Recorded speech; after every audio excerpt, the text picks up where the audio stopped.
Why F1 engines explode. F1 is a very interesting but also very dangerous sport. So although the drivers can deliver a lot of adrenaline to you through their driving and the wheel-to-wheel competition, there are some situations in which their lives are seriously endangered. Sure, there are lots of safety measurements, and with the invention of Halo, drivers have survived crashes and dangerous stunts without even a scratch. However, there is one thing that you just can't help but feel really afraid of when you see it. A car on fire. Most often, it happens due to an engine blowout and them exploding. But why does it happen in the first place? Stick with us to find out more. One very interesting thing about engines catching fire is that it happens all of a sudden without many warnings. Such was the case with Sainz chasing Verstappen in the Austrian GP, where his car caught fire in a couple of seconds after he started to slow down due to the engine failing. The engine is a very complex matter, and it's composed of thousands of little parts, and every single one of them can break and cause it to fail. But we cannot cover all of them because you'll find this video very boring, so we're focusing on the three main areas that can fail and cause the engine to explode: bottom end, top end, and turbo. If you want to visualize this stuff better, just imagine a line in the middle of the engine. Below that line is the bottom end, and above that line is the top end. The bottom end of the engine is composed of the crankshaft, rods, bearings, and crankcase. The top end consists of pistons, valves, gaskets, and the head of the engine. Although they act on the same organ, which in this case is the engine, different parts provide different sounds when they fail. Usually when an F1 engine fails, it's a cascade of events that starts from one part and leads to failure in all the other parts of the engine. The main reason why an F1 engine fails is overheating. The F1 engine isn't supposed to last much, as the average lifespan of it is 5 races. It's cranked up to maximum so it can deliver optimum performance, which usually means that with this optimized performance, it's likely for it to overheat if the cooling system doesn't work properly or isn't enough. Apart from overheating, lubrication issues, vibrations, and excessive load are also huge factors when it comes to engine failure. One engine in F1 has the capacity of 1600 cc, and given the fact that they deliver around 1000 horsepower, it's safe to say that the engines are incredibly strong. Therefore, if one thing fails, it could go wrong very quickly for the drivers. Such was the case with Sainz and the engine catching fire very soon after the initial failure. Craig Scarborough explained very nicely on how engines fail and which parts are giving specific signals when they fail. Probably the biggest and perhaps the rarest failure is a bottom-end failure of the engine. When something fails here, it tends to be a fairly catastrophic failure, and quite typically, it would be something in the crank or the crank bearings. Everything wants to stop and seize up, and when it does, everything wants to park sideways out of the crankcase, sometimes even vertically down. A bottom-end failure won't create lots of white plumes of smoke at the back of the engine. What it tends to be is lots of oil and flames and sort of dirty smoke coming out very low at the back of the car where the cooling exits. This could also turn into a fire very quickly. This failure is mostly caused by crankshafts, conrods, and bearings, and it's a very catastrophic one. The top area, however, is pretty different when it comes to engine failures, and it's composed of pistons, valves returning systems, which in F1 is a pneumatic system and not a spring one, as well as the camshaft itself. The top end also includes the connection with the head of the engine with the cylinder block.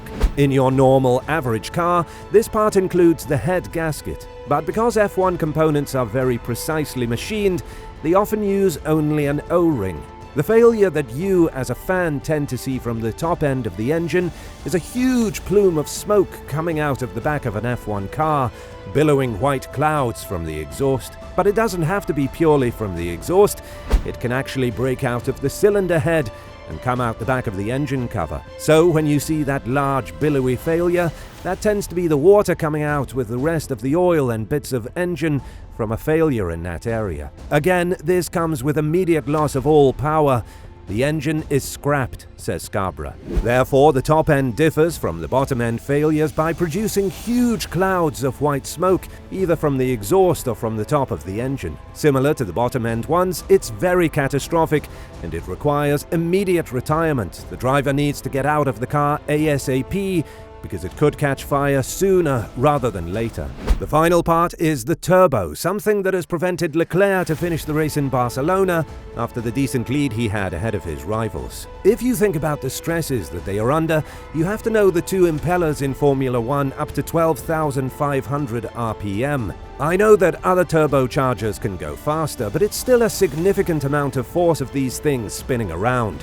In order for them to move around, they need to have perfect lubrication and perfect bearings to keep that all working. And if anything should fail in this, then you have a slightly different sort of failure mode than we've seen with the bottom end of the top end of the engine. A turbocharger can fail quite slowly, or it can fail immediately and catastrophically. And it's quite interesting to look at how that happens from the outside. So, when the turbo does fail, it tends to be something in the lubrication in the bearings. The turbo wants to stop.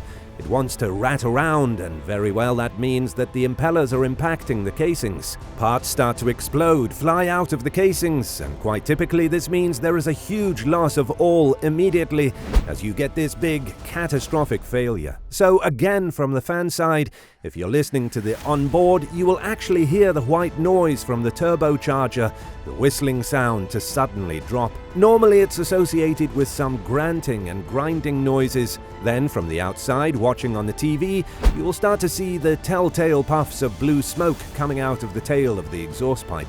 Again, this isn't like the huge plumes of smoke.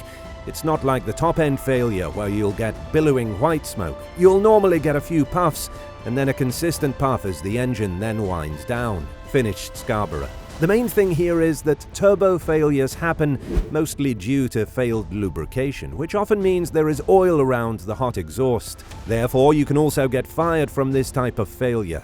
It's worth noting that oil fires aren't as dangerous as fuel fires, as oil tends to burn a bit slower, so as long as the driver manages to get out of the car as soon as he notices the problem, he should be fine. To understand the turbo failure, just watch the onboard of Leclerc's failure in Spain 2022, and you'll hear the sudden rattling of the turbo and the whistling sound suddenly dropping down.